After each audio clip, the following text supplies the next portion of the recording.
हाम्रो सपना र चाहनालाई पूरा गर्छ नेपाल जापान सेवा सेन्टरले। हजुर, उच्च शिक्षाको लागि जापानको जुनसुकै सिटीमा अध्ययन गर्न र जापानिज भाषा सिक्नको लागि हामी तपाईको साथमा छौं। Sampark Nepal Japan Sewa centre, Nagpokhari, Kathmandu. Phone number 44 28 242 44 28 242। Come once, you will certainly be benefited. कोरोनासित डर लागेको छ? नडराउनुहोस्, कोरोना क्याप्सुल सुनेर डर भगाउनुहोस्। कोरोना भाइरसका बारेमा तपाईका प्रश्न आफ्नै आवाजमा रेकर्ड गर्न IVR नम्बर 01 52 60 646 मा फोन गर्नुहोस्। हामी विज्ञ, स्वास्थ्य कर्मी र डाक्टरका जवाफ ल्याएर कोरोनाका क्याप्सुल बनाउँछौँ। काया कैरन र साझा खबरमा दिन बिराएर आउँछ कोरोना क्याप्सुल। मिलिजुली बनाऊ, कान थापेर सुनौ।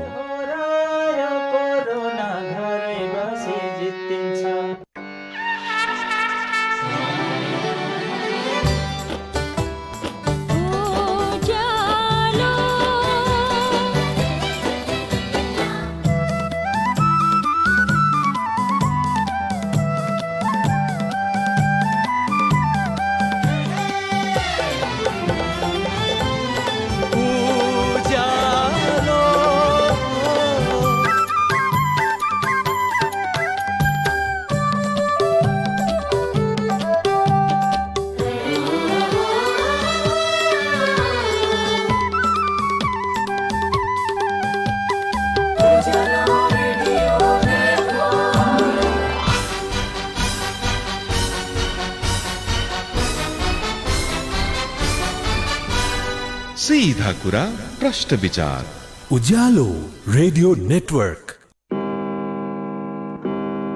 अहिले बिहानको 6 बज्यो।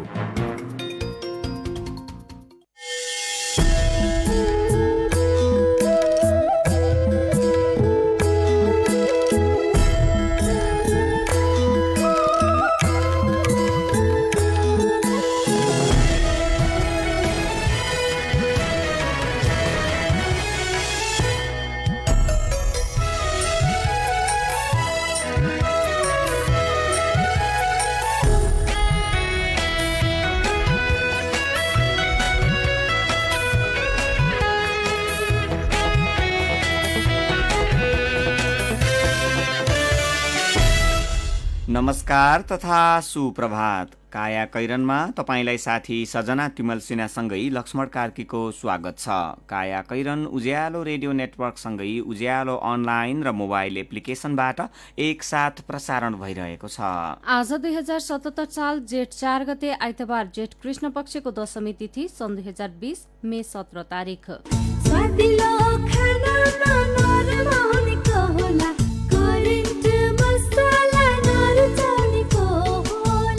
काया कैरनको साथमा करेन्ट मसला र करेन्ट चिया, स्वादको झट्का। काया कैरन सुरु गरौं मुख्य खबरका शीर्षकहरूबाट। नेपालमा कोरोना भाइरसका कारण एकजनाको ज्यान गयो। ज्यान गुमाउनेमा सिन्धुपाल्चोकको 12 वर्षकी 10 दिनकी सुत्केरी। लकडाउन अझै थपिने सम्भावना, कोरोना प्रभावका आधारमा कतै कडा र कतै खुकुलो बनाउने विषयमा छलफल। बझाङको सुरमा गाउँपालिका 2 दशकदेखि बाँझो रहेको जमिनमा खेती सुरु। राजनीति छोडेर खेतीमा लागेका पूर्व मन्त्री मगर भन्नुहुन्छ, अहिलेको पाराले उत्पादन बढ्दैन। राम्रोसँग सिस्टम बसालेर काम गराउने गर्यो भने 1 पञ्चवर्षीय जनभित्र उत्पादनले अर्को ठाउँमा छलाङ हान्छ। कोरोनाबाट ज्यान गुमाएका मध्ये 30% शरीरमा रगत जमेका कारण मृत्यु। कोरोना संक्रमणपछि फोक्सो सुन्निएर रगत जमेको पाइयो। र झण्डै 2 महिनापछि सुरु भएको जर्मन बुन्डेसलिगा फुटबलमा बोरुसिया डर्टमन्ड विजयी। थोरै बचत धेरै कायदा, बीमाका छन् फाइदा। सरकारी स्वामित्व र बीमाको क्षेत्रमा विश्वसनीय नाम राष्ट्रिय बीमा संस्थान। जीवन बीमाका लागि आजै राष्ट्रिय बीमा संस्थान रामशाहपथ काठमाडौँ वा नजिकैको शाखामा सम्पर्क गरौँ।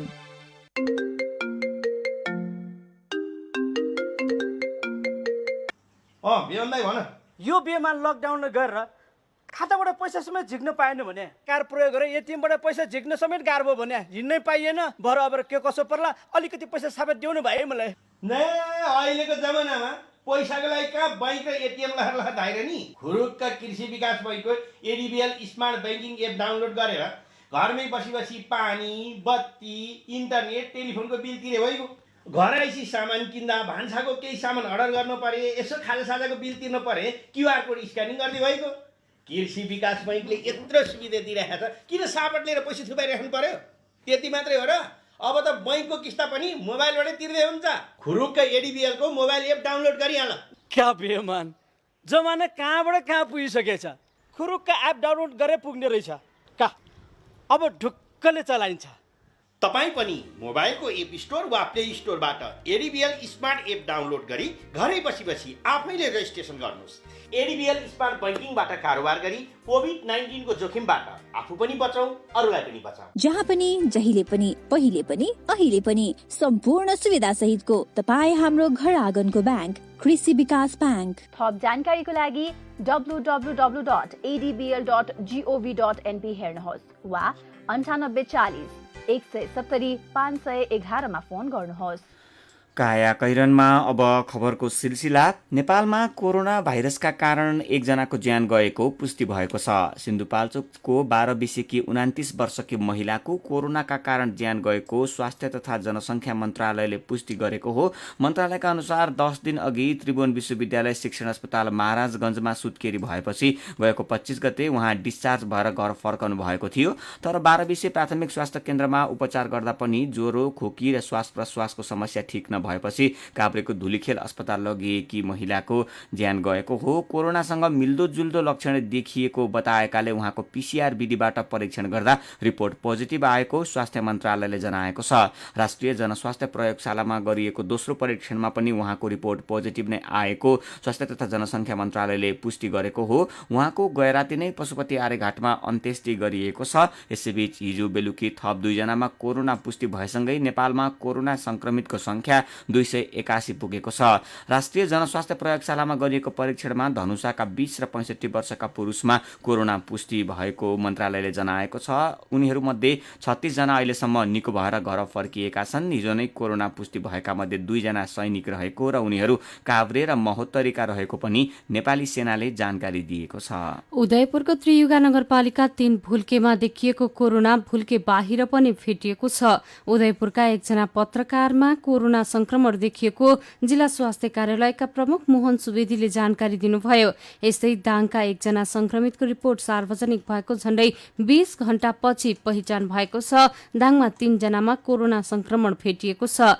यसैगरी प्रदेश 2 का सबै जिल्लामा कोरोना भाइरसको संक्रमण देखिएको छ। 8 जिल्ला रहेको प्रदेश 2 मा पछिल्लो पटक सिराहामा 1 जनामा कोरोना पुष्टि भएसँगै सबै जिल्लामा कोरोना संक्रमित भेटिएका हुन्। संक्रमण बढेपछि प्रदेश 2 मा अनावश्यक हिडडुल गर्ने जोसुकैलाई कारबाही गर्न प्रदेशको आन्तरिक मामिला तथा कानून मन्त्रालयले निर्देशन दिएको छ। यसैबीच त्रिवी शिक्षण अस्पतालले अस्पतालमा कार्यरत स्वास्थ्य कर्मीमा कोरोना संक्रमण नदेखिएको बताएको छ। अस्पतालले विज्ञप्ति निकालेर अस्पतालमा कार्यरत कुनै पनि कर्मचारीमा संक्रमण नदेखिएको जनाएको हो। खाडीका देश र मलेसियामा कार्यरत 1087 जना नेपालीमा कोरोनाको संक्रमण भएको त्यहाँ रहेका नेपाली दूतावासहरूले पुष्टि गरेका छन्। अहिलेसम्म साउदीमा 674, बहराइनमा 245, युएईमा 15, कुवेतमा 84, कतारमा 15, मलेसियामा 54 जना गरी 1087 जना नेपाली कामदारलाई कोरोनाको संक्रमण भएको हो, जसमध्ये 1061 जनाको उपचार चलिरहेको छ। 20 जना निको भएर काममा फर्किएका छन् भने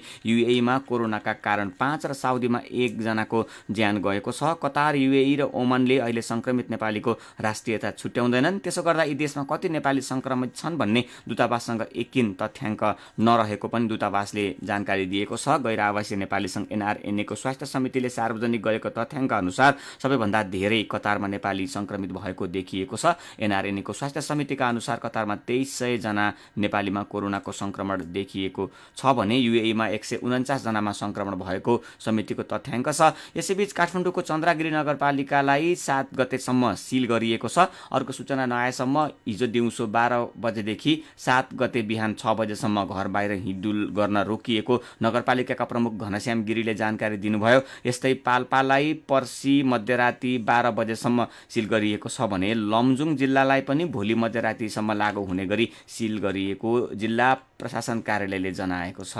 सरकारले कोरोना भाइरसको जोखिम बढेपछि लकडाउनलाई कडाई गरेको छ। जिल्ला प्रशासन कार्यालयबाट यसअघि दिइएको एक जिल्लाबाट अर्को जिल्लामा प्रवेश गर्ने सबै गाडीको पास रद्द भइसकेको गृह मन्त्रालयले जनाएको छ। मन्त्रालयका प्रवक्ता केदारनाथ शर्माका अनुसार जिल्लाभित्रका लागि दिइएको पास पनि रद्द गरिएको हो। अबदेखि एउटा जिल्लाका लागि दिइएको पासले अर्को जिल्लामा प्रवेश पाउने छैन। तर काठमाडौँ उपत्यकामा भने यो नियम लागू हुने छैन। उपत्यकाका 3 मध्येका जुनसुकै जिल्लाको पास भए पनि उपत्यकामा आवत जावत गर्न पाइनेछ। अति आवश्यक परेर आवत जावत गर्न परेका कारण सहित सम्बन्धित व्यक्तिले जिल्ला प्रशासन कार्यालयमा सम्पर्क गरी नयाँ पास बनाउन सकिने मन्त्रालयका प्रवक्ता शर्माले बताउनु भएको छ। यसैबीच वाणिज्य आपूर्ति तथा उपभोक्ता संरक्षण विभागले आजदेखि आपूर्ति व्यवस्थापनका लागि गाडीको पास उपलब्ध गराउने भएको छ। यसअघि दिइएको सबै पास रद्द भएपछि आपूर्ति व्यवस्थापन सवारी पास जारी गर्ने मापदण्ड बनाएर विभागमा दर्ता भएका फर्म तथा कम्पनीलाई फेरि नयाँ पासको व्यवस्था गर्न लागि हो। दर्ता भएका फर्मले आफू सदस्य रहेको सम्बन्धित छाता संस्थाबाट प्रयोजन खुलाएर विभागमा निवेदन दिएपछि मात्रै सवारी पास अनुमति दिने व्यवस्था गरिएको सूचना अधिकारी रविन्द्र आचार्यले बताउनुभयो। उहाँका अनुसार फर्म वा कम्पनीले नेपाल उद्योग वाणिज्य महासंघ, घरेलु तथा साना उद्योग व्यवसायी महासंघ, नेपाल समुद्रपार निकासी पैठारी संघ र नेपाल चेम्बर अफ कमर्सबाट विभागले उपलब्ध गराएको ढाँचामा प्रयोजन खुलाएर निवेदन दिएपछि विभागले औचित्यका आधारमा बेहोरा खोली आवश्यक संख्यामा नीलो रङको पास जारी गर्नेछ। विभागले पालिकाले तोकेको समयमा वा समय नतोकेकामा बिहान र बेलुकी व्यावसायिक कारोबार सञ्चालनमा ल्याउने, कारोबार गर्दा मूल्य सूची राख्ने, बिलबिजक जारी गर्ने र म्याद गुज्रेका सामान अलग्गै राखी वितरकलाई नै फिर्ता गर्ने प्रबन्ध मिलाउन पनि आग्रह गरेको छ। पछिल्लो पटक थप गरिएको लकडाउन भोलि सकिँदैछ। सरकारले आज लकडाउनका बारेमा थप निर्णय गर्ने सम्भावना छ। उच्च स्तरीय समन्वय समितिले प्रभावित क्षेत्र छुट्याएर कम प्रभावित क्षेत्रमा लकडाउन केही खुकुलो बनाउने र बढी प्रभावित क्षेत्रमा कडा बनाउने बारे छलफल गरेको छ। समितिको सिफारिसका आधारमा मन्त्री परिषदले थप छलफल गरेर निर्णय गर्नेछ। यसैबीच नागरिकले कोरोना भाइरसको संक्रमणलाई फैलिन नदिन लकडाउनलाई कडा बनाउन र परीक्षणको दायरा बढाउन सरकारलाई सुझाव दिएका छन्। शेयरकास्टले देशभरिका 2289 व्यक्तिसँग टेलिफोन मार्फत सर्वेक्षण गर्दा 54% उत्तरदाताले सरकारले लकडाउनलाई कडा बनाउनु पर्ने धारणा राखेको र 45%ले परीक्षणको दायरा तत्काल बढाउनु पर्ने बताएको जनाएको छ। लकडाउनका 7 हप्ता नागरिक के भन्छन्, के गर्दैछन् भन्ने शीर्षकको मत सर्वेक्षणको नतिजा अनुसार 27% उत्तरदाताले भारत तथा तेस्रो देशबाट घर फर्किन चाहनेलाई व्यवस्थित रूपमा आउन दिनुपर्ने विचार व्यक्त गरेका छन्। सर्वेक्षणमा संलग्न भएका मध्ये 53% ले स्वास्थ्य जाँच वा अति आवश्यक किनमेल बाहेक लकडाउनमा घर बाहिर ननिस्केको बताएका छन्। 28% ले यो अवधिमा 1 देखि 5 पटक, 9% ले 5 देखि 10 पटक घर बाहिर निस्केको बताएका छन्। तपाईँ अहिले सुन्दै हुनुहुन्छ काया कैरन। काया कैरनमा कृषि क्षेत्रसँग सम्बन्धित रिपोर्ट र कुराकानीसँगै खबरको सिलसिला बाँकी नै छ, सुन्दै गर्नुहोला। दिपा, ए दिपा। किन दीपक? हेर न, मेरो घर केही समयलाई रुङ्दिनु पर्यो है। मेरो छिमेकीको भाइको श्रीमतीलाई क्यान्सर भएछ। बिचराको आफ्नो कोही छैन, उसँगै दिल्ली गइदिनु पर्यो। कि कसो गरौँ दिपा?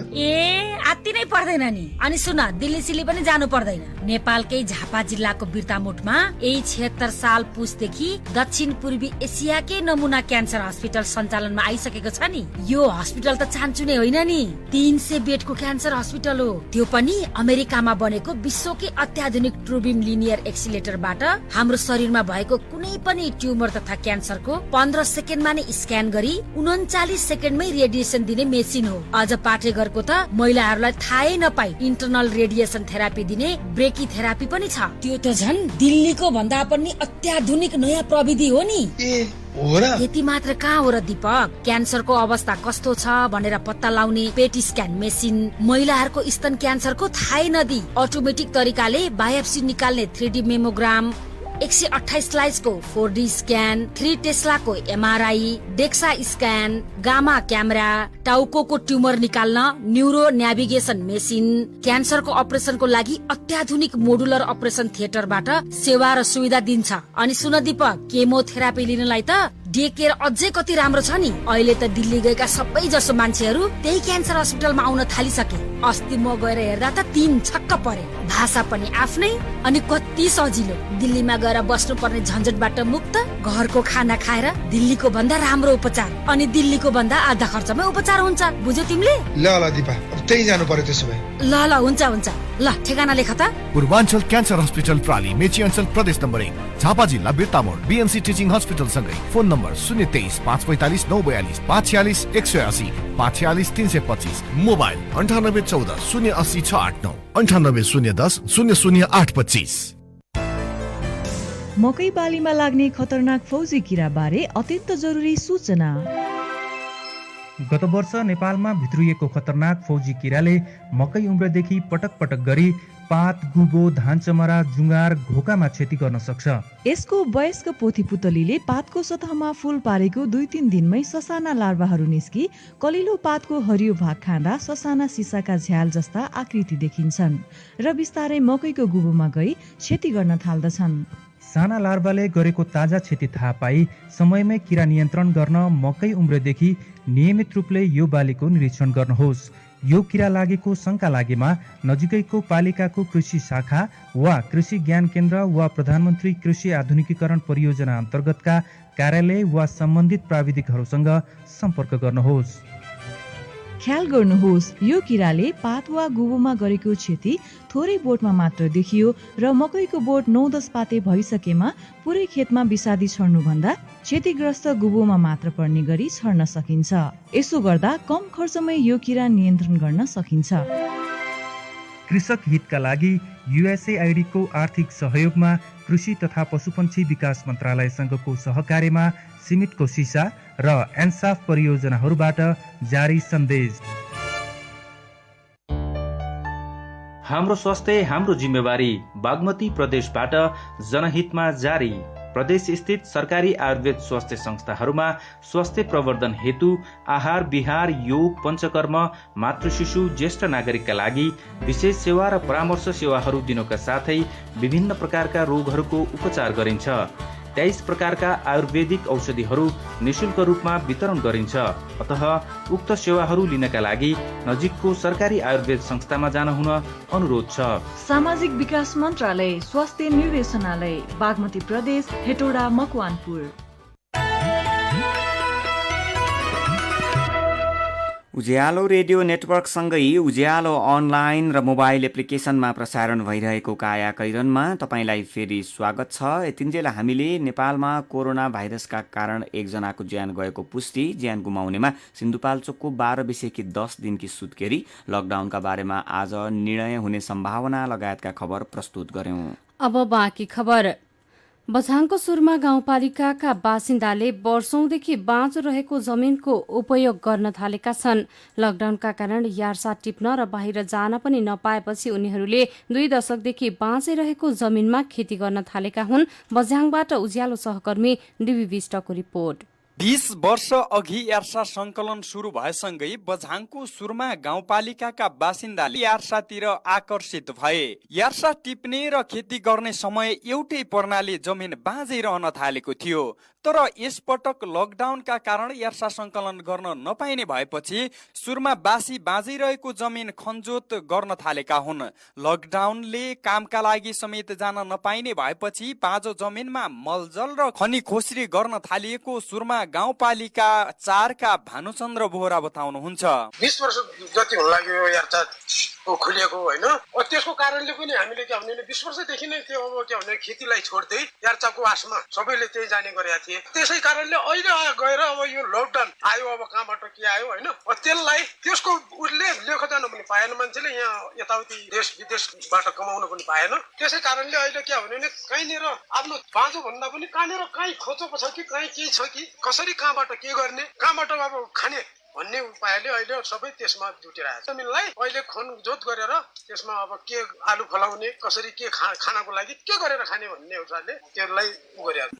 सुरमा गाउँपालिका 4का 500 मध्ये 350 परिवारले अहिले बाँझो जमिन खनजोत गरिरहेका छन्। यसका साथै वडा नम्बर 4 मा लकडाउनको समयमा 4000 बोट स्याउ र 2000 भन्दा बढी ओखरका बोट लगाएको वडा नम्बर 4 का वडा अध्यक्ष पूर्णबहादुर बोहराले जानकारी दिनुभयो। लगभग 54 सालदेखि बाँझो रहेको जमिन हाल हाम्रो यो 500 परिवार बस्ती बसाइ छ यो वडामा। लगभग 350 परिवारले त्यो 54 सालदेखिको बाँझो रहेको जमिन खनेर अहिले आलु, कोदिया, सोइटाको लागि प्रयोग गर्न लागिरहेका छन्। 2000 बोट ओखर र 4000 बोट स्याउ अहिले लगाउन लागि परेका छन्। पहिले जुन यार्चाको कारणले गर्दा यो भएका जौगोहरू खाली छोडेर अर्काको अध्ययलाई दिएर लेकतिर जाने गर्थे। त्यसले अहिले यो कोरोना भाइरसको कारणले लकडाउनको कारणले गर्दा लेखको पनि समस्या हुनाले भोलि भोकमरीको आवश्यकता दिएको हुनाले अहिले त्यो लेखमा जान पाउँछु कि पाउँदैन भन्ने तरिकाले यो जमिन खोज्न लागेका छन्। गाउँपालिकाका 5वटै वडाका किसानले आफ्नो बाँझो जमिनमा खेती गर्ने तयारी गरिरहेका हुन्। गाउँपालिकाका अध्यक्ष नरबहादुर बोहराले बाँझो जमिन सदुपयोग गर्नु राम्रो भएकोले किसानलाई आवश्यक पर्ने सामान उपलब्ध गराउने प्रतिबद्धता जनाउनुभयो। लामो समयसम्म छोडेका खेती बाँझो खेतीहरूलाई अहिले प्रयोगमा आएका छन्। यसको लागि गाउँपालिकाले अब हामी त्यो ठाउँमा हुने बिउ बिजन र फलफुल खेतीमा हुने फलफुलका बोटहरू सबै उपलब्धता गराइदिने हामी पनि आवश्यकता देखाउने छ। गाउँपालिकाले हिउँदे बाली, वर्षे बाली, तरकारी खेतीहरू सबै कुराहरूको बिउ बिजन कृषकको चाहना अनुसारको बिउ बिजन चाहिँ उपलब्ध गराउन गाउँपालिका पनि पछि पर्ने छैन। सरकारले भर्खरै सार्वजनिक गरेको नीति तथा कार्यक्रममा कृषि र रोजगारीलाई विशेष प्राथमिकता दिने भनिएको छ। सरकारले अबको 10 वर्षमा कृषिको उत्पादनलाई दोब्बर बनाउने, बजारीकरण गर्ने, न्यूनतम समर्थन मूल्य तोक्ने, बीमा, अनुदान र सहुलियत ऋणको विशेष व्यवस्था सहित बजेट ल्याउने, खेतीयोग्य जमिनको सर्वेक्षण गरी नक्साङ्कन गर्ने लगायतका थुप्रै कार्यक्रम सार्वजनिक गरेको छ। आउँदो आर्थिक वर्षको बजेटमा कृषि आधुनिकीकरणका लागि पूर्वाधार विकासमा विशेष जोड दिने पनि सरकारले बताएको छ। 4 दशकदेखिको राजनीति छोडेर खेतीमा लागेका पूर्व मन्त्री लोकेन्द्र विष्ट मगरलाई साथी टेकमान साक्यले कृषिमा युवाको आकर्षण र खेतीको उत्पादन कसरी बढाउन सकिएला भनेर सोध्नु भएको छ। काम गरी खाने मान्छे गर्न पाउँदैन, व्यावसायिक कृषि गर्ने किसान युवाहरूलाई लगानी छैन। के गर्ने, कहाँ गर्ने, कसरी गर्ने ट्रेनिङ दिनुपर्छ। अनुदान अहिले काम नगर्नेले पाएको छ, जसले फाइलमा खेती गर्छ, झोलामा खेती गर्छ, मन्त्रालयका र मन्त्रीका स्वकीय सचिवका कोटामा खेती गर्छ। सस्तो ब्याज दरमा लोन पाउनुपर्छ, अनुदान होइन, बिना धितो प्रपोजल बेसमा। अब अहिले भारतबाट कृषिजन्य सामग्री आउने र नेपालको कुहिएर जाने अवस्था त्यो छ।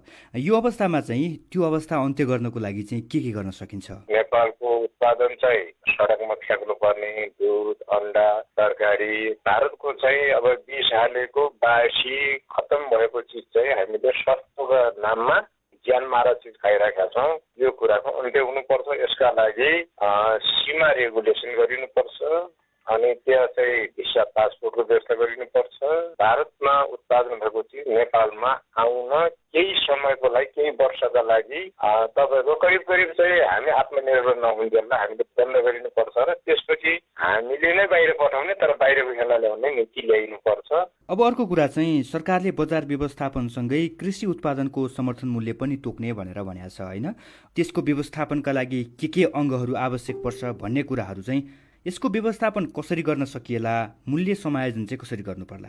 माथि सङ्घमा कसरी हुन्छ, त्यसपछि प्रदेशमा कसरी हुन्छ तिनको समायोजन, अनि स्थानीय तहमा त्यसले चाहिँ मूल्य निर्धारण गरेर कतै तलमाथि फरक नपर्ने गरिकन मूल्य निर्धारण गर्ने। मूल्य निर्धारण गर्दा जनताले लगानीदेखि उठाउने बेलासम्म खेती गर्यो, उठायो, अनि पारिश्रमिक कटायो, त्यसले लगानी कटायो, अनि उसले मुनाफा कति पाउने हो। किसान मैत्री, परिश्रम मैत्री, लगानी मैत्री मूल्य निर्धारण गर्नका लागि चेकलिस्ट हुनु पर्यो।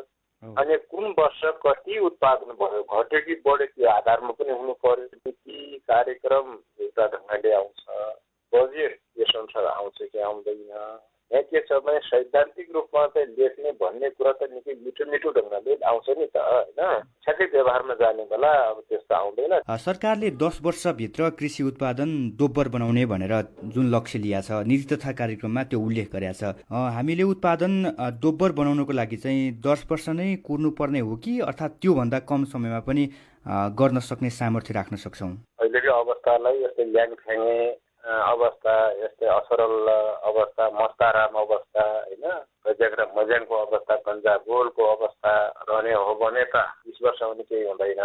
हामीले यदि चाहिँ राम्रोसँग सिस्टम बसालेर युद्ध स्तरमा हामीले काम गर्ने गराउने गऱ्यौँ, त्यसको कमान्ड राम्रो गऱ्यौँ भने मलाई 10 वर्ष पर्खिनु पर्छ जस्तो लाग्दैन। 1 पञ्चवर्षीय योजनाभित्र उत्पादनले अर्को ठाउँमा चाहिँ छलाङ हान्छ। त्यसका लागि कृषिका 3टा रूप अप्नाइनु पर्छ। 1 पारिवारिक कृषि, हरेक किसानले आफूलाई वर्ष दिनभरि खाने चिज के हो त्यसको लागि उसले पारिवारिक कृषिमा जोड गर्नुपर्छ। अहिले संसारका 90% भन्दा बढी देशमा पारिवारिक कृषि अर्थतन्त्रको मेरुदण्ड बनेको छ। सामुदायिक कृषि, जनताका विभिन्न समुदायहरूले प्रति ऐलानी सरकारी जग्गा र अब भाडामा लिएर पनि मिलेर सामुदायिक कृषि गर्न सक्छन्। र तेस्रो मात्रै व्यवसायिक कृषि। व्यवसायिक कृषिमा चाहिँ अब एकल रूपमा या संयुक्त रूपमा साझेदारीमा हामीले जाने हो र त्यो विषयगत भन्छ। जस्तो मैले ड्रागन फ्रुटको खेती गरिरहेको छु होइन, हामी 3 जना मिलेर गरेका छौँ। अब त्यस्तै गरी अरू कसैले अरू केही गर्ला होइन।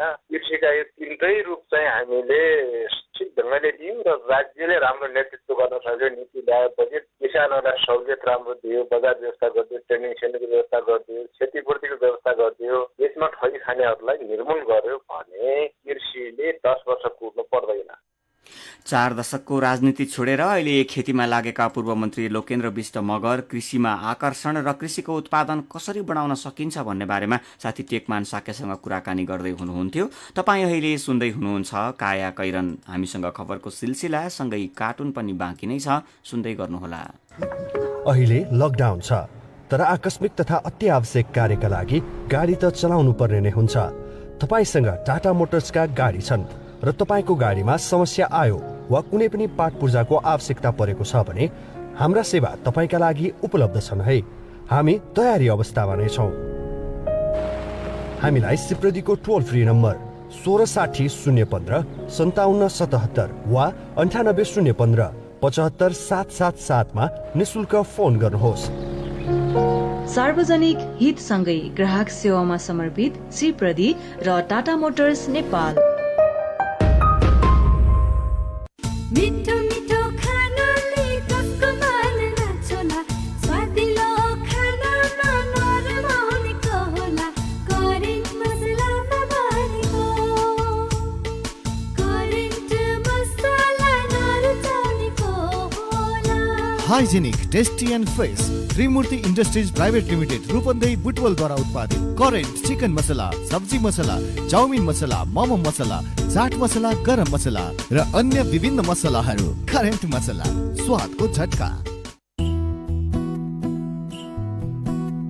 खुसी छ जहाँ नि सबको मनमा माया, त्यही माया सँगै छ यति गहिरो यो नाता।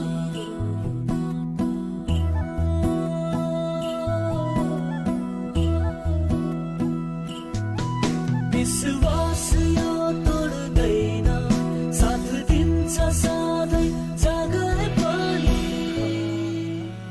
प्रभु बैंकको बाचा।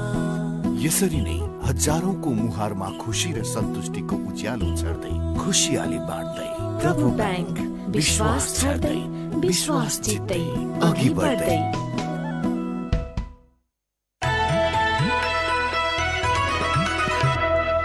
सीधा कुरा प्रश्न विचार काठमाडौँमा 90 मेगाहर्ज उज्यालो रेडियो नेटवर्क मार्फत देशभरिका विभिन्न एफएम स्टेशन तथा उज्यालो अनलाइन र मोबाइल एप्लिकेशनमा प्रसारण भइरहेको काया कैरनमा तपाईंलाई फेरि स्वागत छ। अब विदेशको खबर। 30% गम्भीर खालका कोरोना संक्रमितको शरीरमा रगत जमेका कारण ज्यान गएको अध्ययनले देखाएको छ।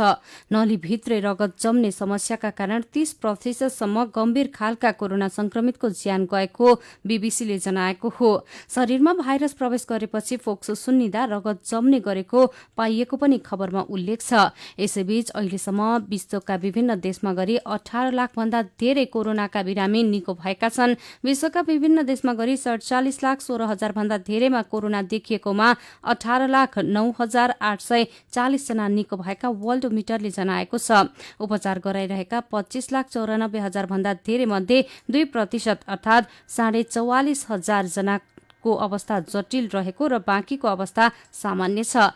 3,12,000 जनाको भने ज्यान गएको छ। सबैभन्दा धेरै अमेरिकामा 15 लाख भन्दा धेरैमा संक्रमण पुष्टि हुँदा 89,000 भन्दा धेरैको ज्यान गएको छ। यसैगरी भारतमा संक्रमितको संख्या 90,000 नागेको छ। अहिलेसम्म 2,881 जनाको भने ज्यान गएको छ।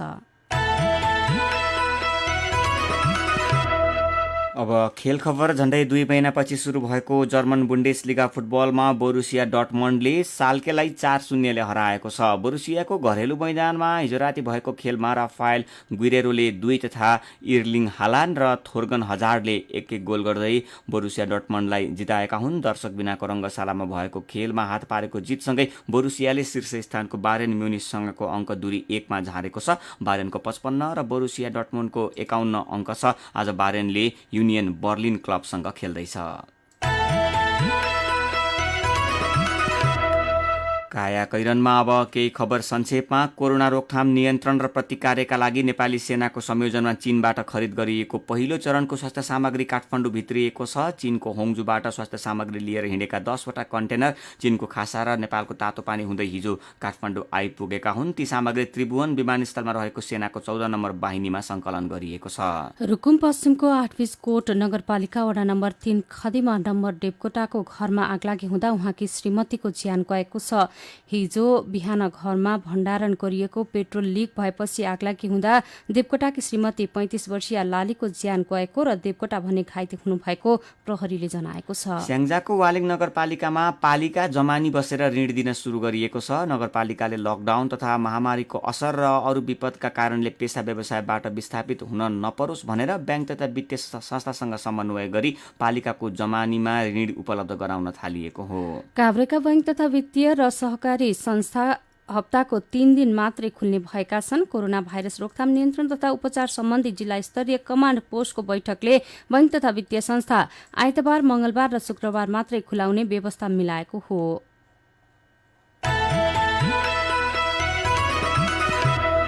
उज्यालो रेडियो नेटवर्कबाट प्रसारण भइरहेको काया कैरन सक्नु अघि मुख्य खबर फेरि एकपटक। नेपालमा कोरोना भाइरसका कारण एकजनाको ज्यान गएको पुष्टि। ज्यान गुमाउनेमा सिन्धुपाल्चोकको 12 विषयकी 10 दिनकी सुत्केरी। लकडाउन अझै थपिने सम्भावना। कोरोना प्रभावका आधारमा कतै कडा र कतै खुकुलो बनाउने विषयमा छलफल। बझाङको सुरमा गाउँपालिकामा 2 दशकदेखि बाँझो रहेको जमिनमा खेती सुरु। राजनीति छाडेर खेतीमा लागेका पूर्व मन्त्री मगर भन्नुहुन्छ अहिलेको पाराले उत्पादन बढ्दैन। कोरोनाबाट ज्यान गुमाएका मध्ये 30% शरीरमा रगत जमेका कारण मृत्यु। कोरोना संक्रमणपछि फोक्सो सुन्निएर रगत जमेको पाइयो। र झण्डै 2 महिनापछि सुरु भएको जर्मन बुन्डेसलिगा फुटबलमा बोरुसिया डर्टमन्ड विजयी। काया कैरनमा अब कार्टुन। बासुक क्षितिजले अन्नपूर्ण पोस्ट दैनिकमा बनाएको कार्टुन हामीले लिएका छौँ। यसले सरकारका नीति तथा कार्यक्रममा मिठा मिठा कुरा गरिएको र अनेकौं सपना देखाइने गरेको तर नागरिकलाई तत्काल चाहिएका कुरा अर्थात् तत्कालका समस्या समाधान गर्नेतर्फ भने ध्यान नदिएको कुरालाई उठाइएको छ। यहाँ कार्टुनमा एकजना महिला छन्। उनी धारामा छिन्। धारामा पानी थाप्न गाग्रा थुपारिएका छन्। यसो उतापट्टिबाट चाहिँ एकजना पुरुष पुलुक्क उनलाई हेर्दैछन्। अनि पानी थाप्न गएकी महिला चाहिँ नीति तथा कार्यक्रम पढिरहेकी छन्। अनि यो पढिसकेपछि चाहिँ उनलाई लागेको छ। अनि उनले आफ्नो टिप्पणी गर्दै भनेकी छन्, मेलम्चीमा पानी छ, गाग्री मेरो रित्तै। आजको कायाकैरन सकिएको छ। कायाकैरनबाट प्राविधिक साथी सङ्घर्ष विष्टसँगै हामी पनि बिदा हुन्छौँ। कायाकैरन सुन्नुभएकोमा तपाईँलाई धन्यवाद। तपाईँ पनि एकान्तवासबाटै उज्यालोका खबर पढ्दै र सुन्दै गर्नुहोला। उज्यालो मोबाइल र अनलाइनमा प्रसारण भइरहेका रेडियो र अनलाइनका सामग्री भाइबरमा पनि उपलब्ध छन्। कोरोनाको जोखिम बढेकाले अति नै आवश्यक नपरी घर बाहिर ननिस्कौँ अनि बेला बेला साबुन पानीले मिची 20 सेकेन्डसम्म हात धुन नबिर्सौँ। नमस्कार।